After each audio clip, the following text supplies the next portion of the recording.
Baik, Bismillahirrahmanirrahim. Assalamualaikum warahmatullahi wabarakatuh. Selamat pagi. Sebelumnya yang saya hormati kepada dosen pembimbing dan dosen penguji saya. Sebelumnya perkenalkan, nama saya Ilham Nur Sidik dari program studi pemasaran digital angkatan 2021. Izinkan saya di sini untuk mempresentasikan skripsi saya ya dengan berjudul Analisis Persepsi Risiko Pengguna Aplikasi Alobank di DKI Jakarta.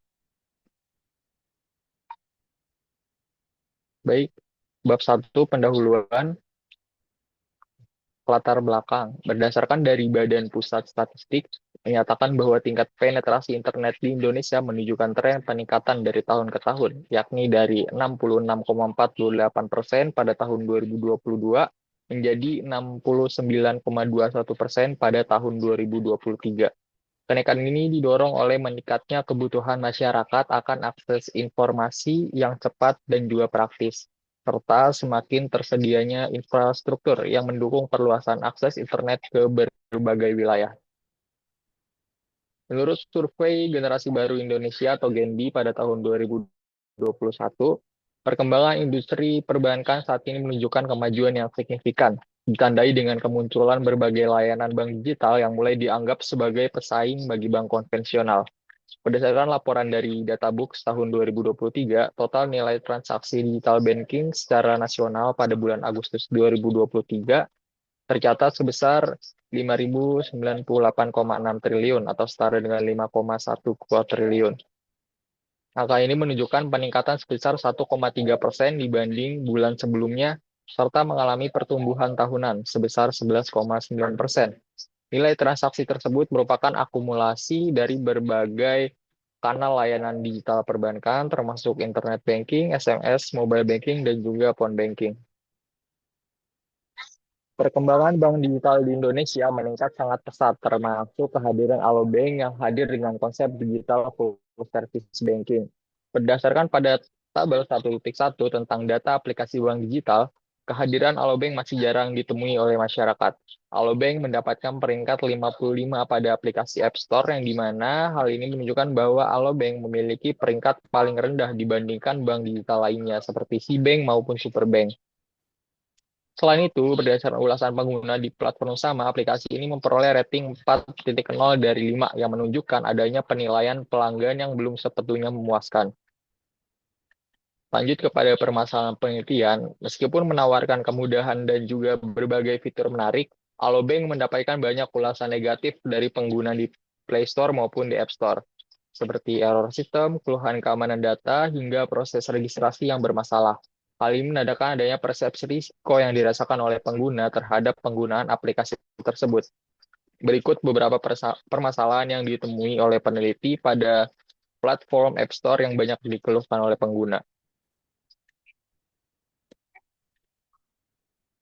Persepsi risiko yang tinggi dapat menurunkan kepercayaan dan juga loyalitas pengguna terhadap pelayanan bank digital. Oleh karena itu, hal ini menjadi penting untuk menganalisis dimensi-dimensi risiko apa saja yang paling dirasakan oleh pengguna, supaya pihak Alobank dapat melakukan evaluasi dan juga perbaikan. Lanjut kepada pertanyaan penelitian, berdasarkan uraian latar belakang di atas dapat disusun pertanyaan penelitian sebagai berikut. Apa sajakah dimensi yang mendasari variabel persepsi risiko yang dirasakan oleh pengguna terhadap penggunaan aplikasi Alobank di wilayah DKI Jakarta?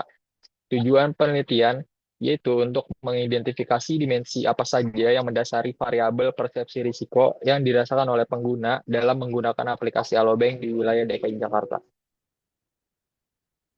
Manfaat penelitian, yang pertama ada manfaat teoritis.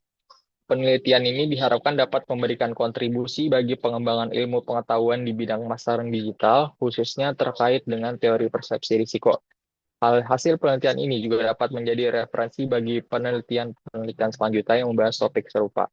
Lalu yang kedua, ada manfaat praktis. Yang pertama, bagi aplikasi Alobank, penelitian ini dapat menjadi bahan evaluasi bagi manajemen Alobank untuk dapat mengetahui sejauh mana persepsi risiko yang dirasakan pelanggan terhadap pelayanan yang diberikan.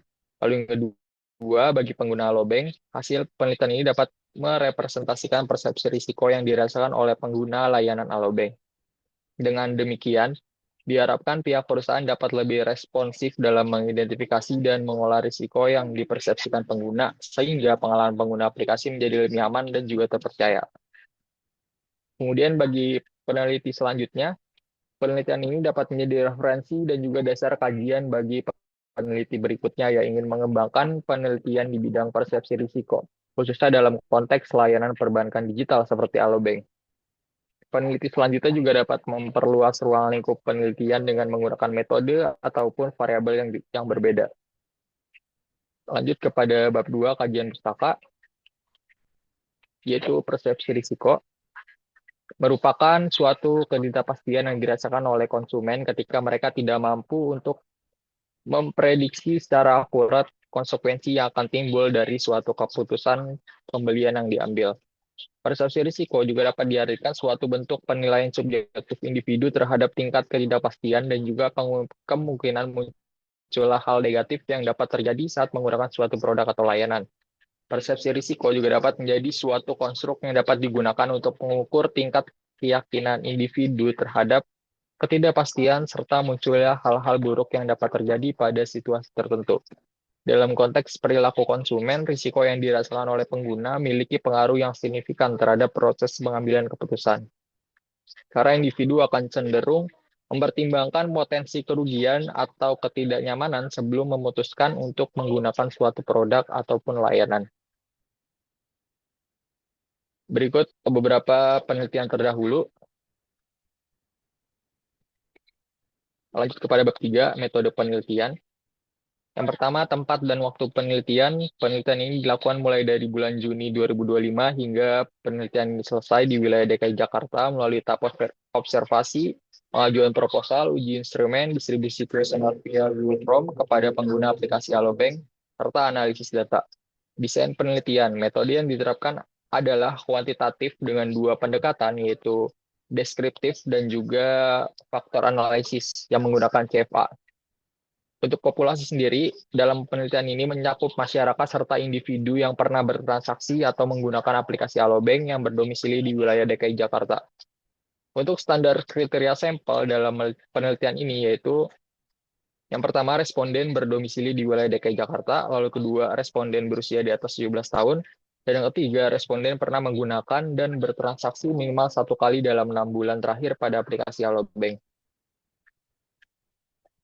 Dalam menentukan sampel dalam penelitian ini, peneliti mengacu pada pedoman yang dikemukakan oleh Roscoe 1975. Ukuran sampel yang layak digunakan dalam penelitian berkisar antara 30 hingga 500 responden, serta apabila faktor yang dipakai dalam penelitian itu banyak, maka ukuran sampel minimal 10 kali atau lebih dari jumlah faktor yang ada.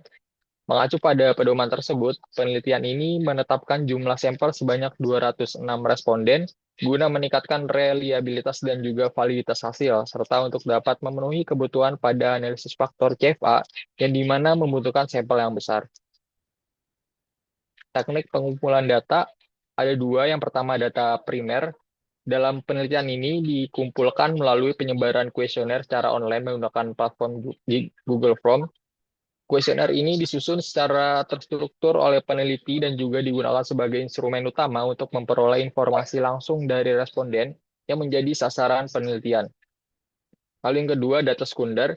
Data sekunder dalam penelitian ini diperoleh dari berbagai sumber yang telah tersedia sebelumnya, seperti yang tertera di situs web resmi, buku ilmiah, jurnal, artikel yang memiliki relevansi terhadap topik penelitian. Berikut instrumen penelitian.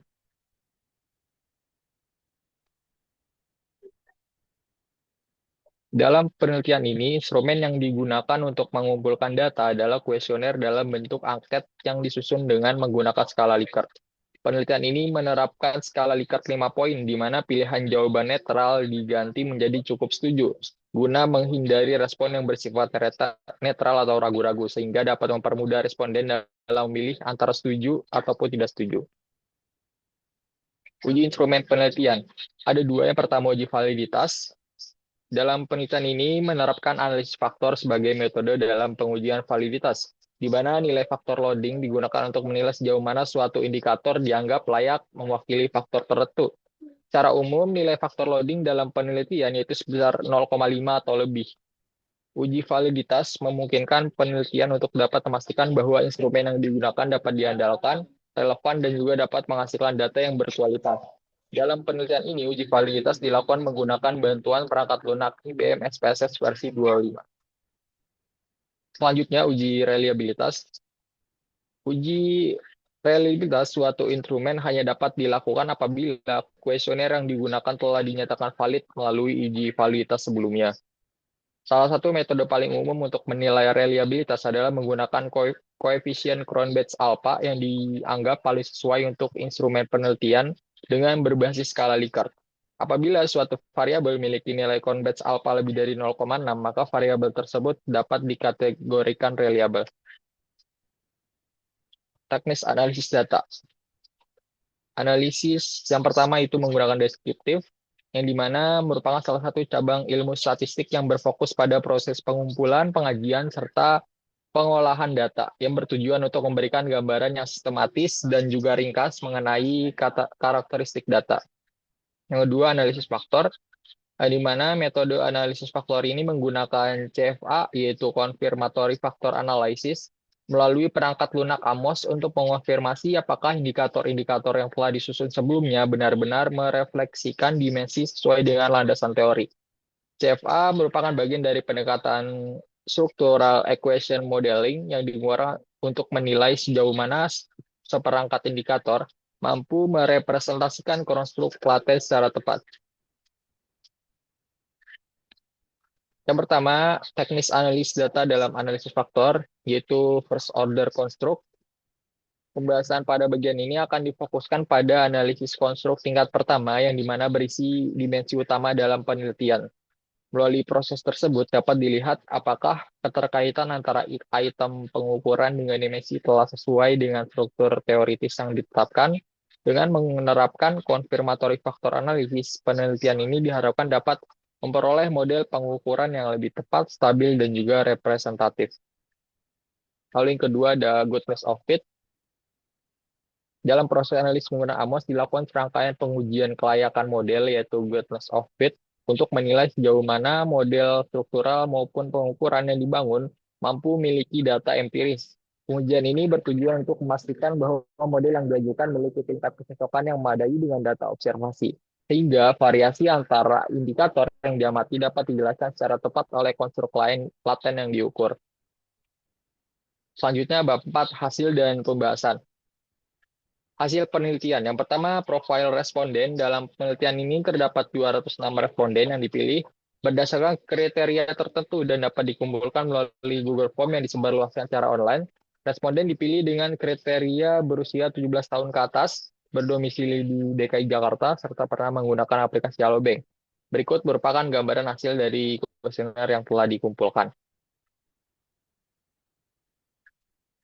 Untuk jenis kelamin laki-laki, 118, untuk perempuan ada 88, untuk domisili Jakarta Selatan ada 41, Jakarta Timur 83, Jakarta Barat 22, Jakarta Utara 36, dan Jakarta Pusat 24 orang.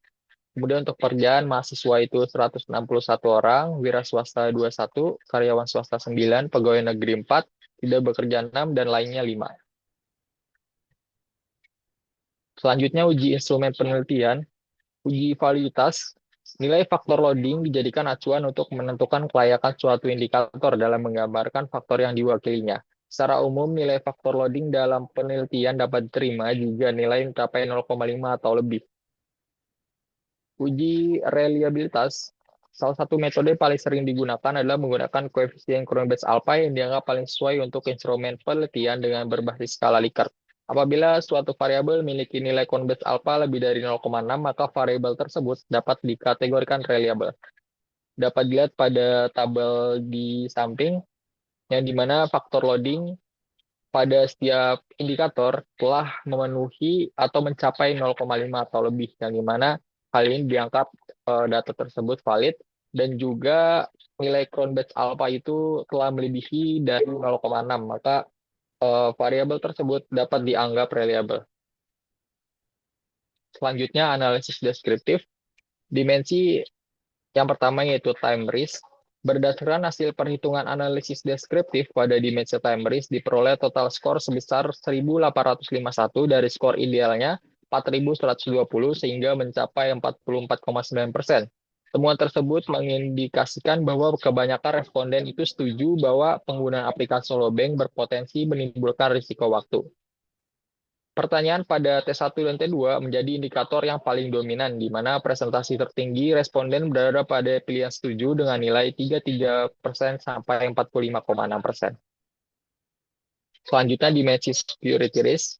Skor total sebesar 1.799 dari skor ideal di 4.120 sehingga menghasilkan tingkat capaian senilai 43,6%.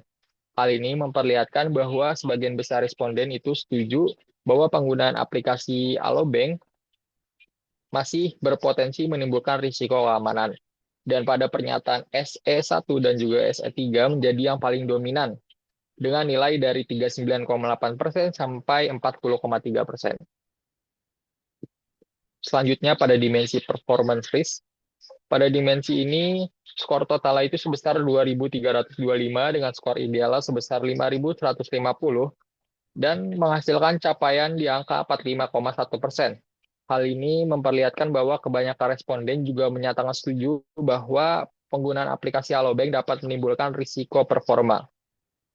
Pada P1 dan P5 menjadi item yang paling banyak dipilih dengan total sebanyak 49,5% sampai dengan 52,9% yang menyatakan bahwa mereka setuju, yang memperkuat kembali bahwa pengguna merasa adanya risiko performa dalam penggunaan aplikasi Alobank. Selanjutnya, dimensi financial risk menghasilkan skor total 1.854 dari skor ideal sebesar 4.120 dengan presentase capaian sebanyak 45%.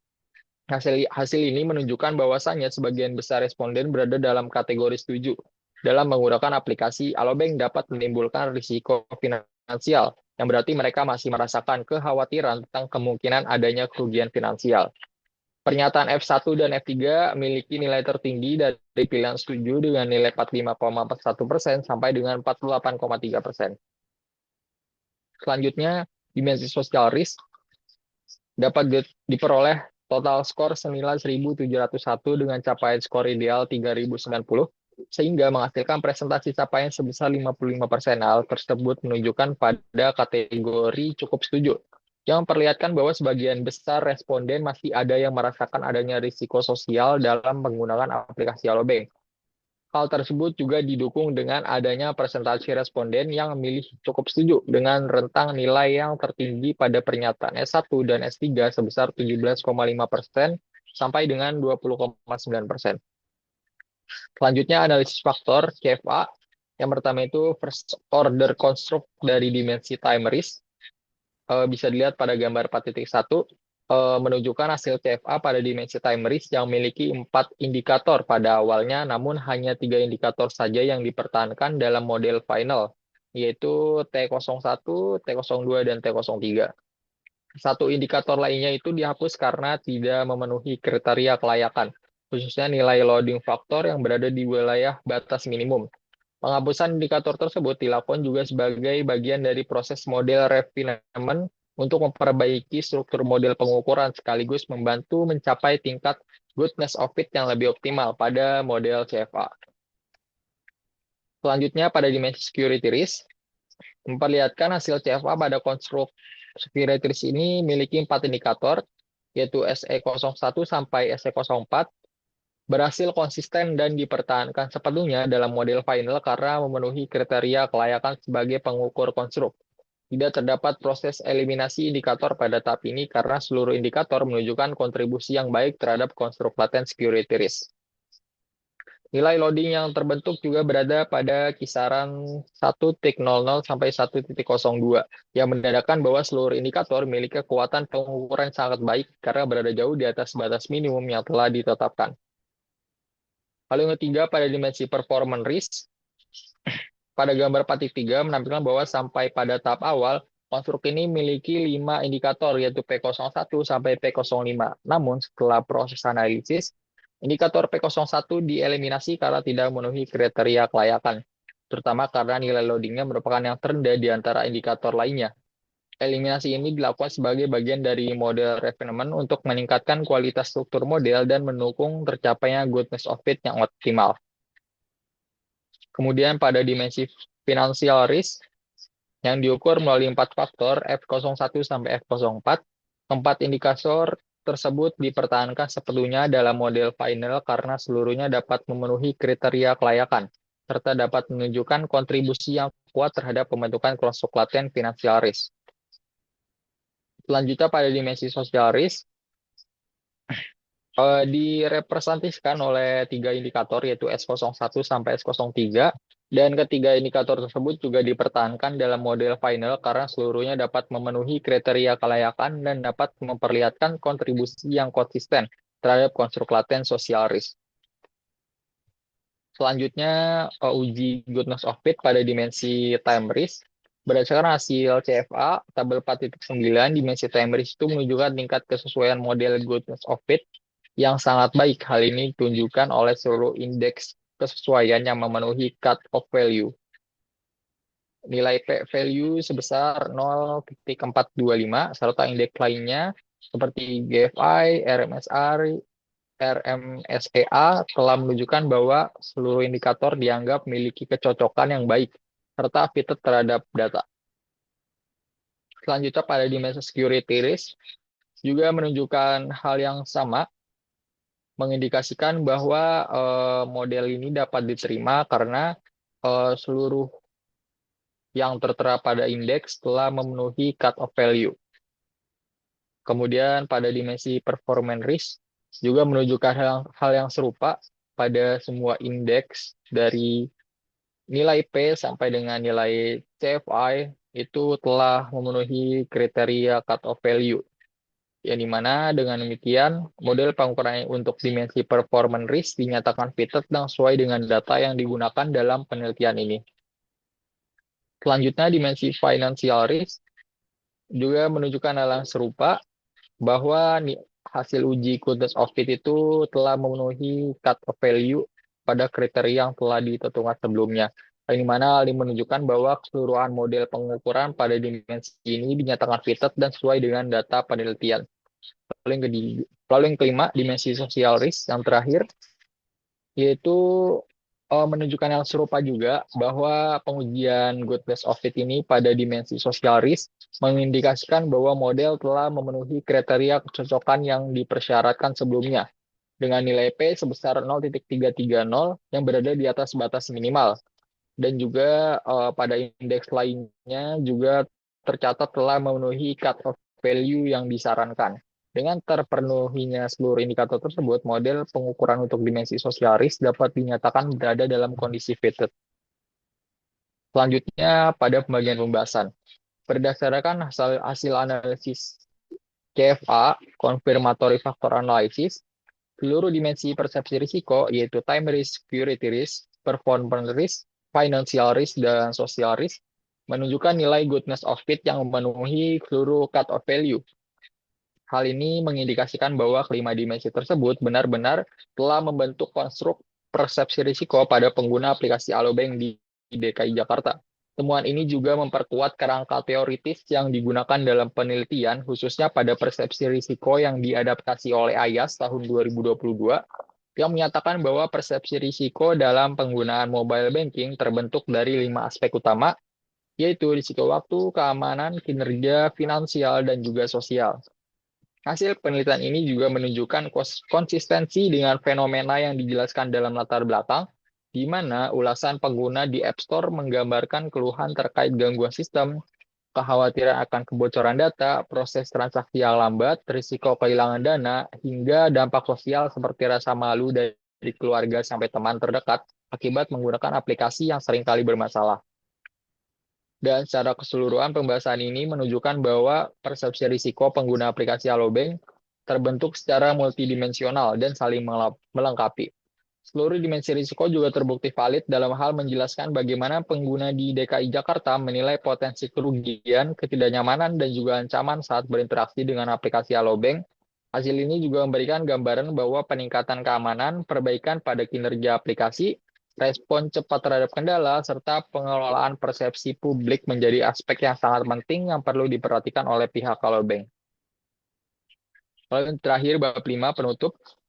Yang pertama, kesimpulan hasil dari analisis deskriptif menunjukkan bahwa persepsi risiko pengguna terhadap aplikasi alobank berada pada tingkat yang cukup tinggi, terutama pada aspek keamanan dan juga performa aplikasi. Dari total kelima dimensi yang telah dianalisis, sebagian besar responden cenderung memberikan penilaian setuju yang dapat diartikan bahwa pengguna masih merasakan berbagai bentuk risiko yang mempengaruhi kenyamanan pengguna dalam menggunakan aplikasi alobank. Secara keseluruhan, hasil analisis deskriptif memperlihatkan bahwa kelima dimensi persepsi risiko masih dirasakan cukup kuat oleh pengguna aplikasi alobank. Hal ini menegaskan bahwa kelima aspek tersebut perlu terus ditingkatkan untuk mencapai pengalaman pengguna aplikasi yang lebih aman dan nyaman bagi para pengguna. Selanjutnya, hasil analisis faktor CFA, kesimpulan yang didapat yaitu bahwa persepsi risiko pengguna aplikasi alobank di DKI Jakarta terbentuk oleh 5 dimensi utama, yaitu time risk, security risk, performance risk, financial risk, dan social risk. Seluruh dimensi tersebut telah memenuhi kriteria kelayakan goodness of fit, sehingga dapat dipastikan bahwa seluruh indikator yang digunakan dalam penelitian ini secara valid dan reliable merefleksikan konstruk persepsi risiko. Selain itu, dari total 20 indikator yang dianalisis, terdapat 2 indikator yang dieliminasi dari dimensi time risk dan performance risk karena memiliki faktor loading yang terendah dibanding indikator lainnya, sehingga tidak dapat dipertahankan sebagai pengukuran konstruk. Hasil CFA juga memperlihatkan seluruh nilai good of fit pada tiap dimensi memenuhi batas nilai cut-off value. Hal ini menegaskan bahwa struktur faktor yang dibangun sesuai dengan teori persepsi risiko yang diadaptasi dari IAS tahun 2022 masih relevan diterapkan pada konteks pengguna aplikasi alobank di wilayah DKI Jakarta. Lalu yang kedua, implikasi. Yang pertama, implikasi teoritis. Penelitian ini memberikan kontribusi teoritis terhadap pengembangan kajian persepsi risiko dalam konteks layanan mobile banking dengan menggunakan dimensi persepsi risiko yang diadaptasi dari IAS dan konsep dasar dari Jacobi and Kaplan. Penelitian ini berhasil mengkonfirmasi model persepsi risiko melalui 5 dimensi utama, yaitu time risk, security risk, performance risk, financial risk, dan social risk. Terbuktinya kelima dimensi tersebut melalui CFA menunjukkan bahwa struktur teoritis mengenai persepsi risiko bersifat konsisten dan dapat diterapkan pada konteks pengguna aplikasi perbankan digital di DKI Jakarta. Hal ini menegaskan bahwa adaptasi teori yang dengan konteks yang berbeda memerlukan pengujian struktur melalui CFA untuk dapat memastikan validitas konstruk.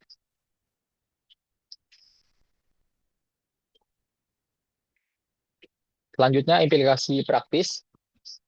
Hasil penelitian ini menunjukkan bahwa seluruh dimensi risiko dinilai relevan oleh pengguna, sehingga alobank perlu melakukan perbaikan layanan secara menyeluruh. Risiko kinerja menjadi prioritas utama, terutama terkait kecepatan aplikasi dan responsivitas fitur. Selain itu, penguatan sistem keamanan, transparansi pengelolaan data, serta komunikasi keamanan yang proaktif penting sekali untuk meningkatkan rasa aman bagi pengguna.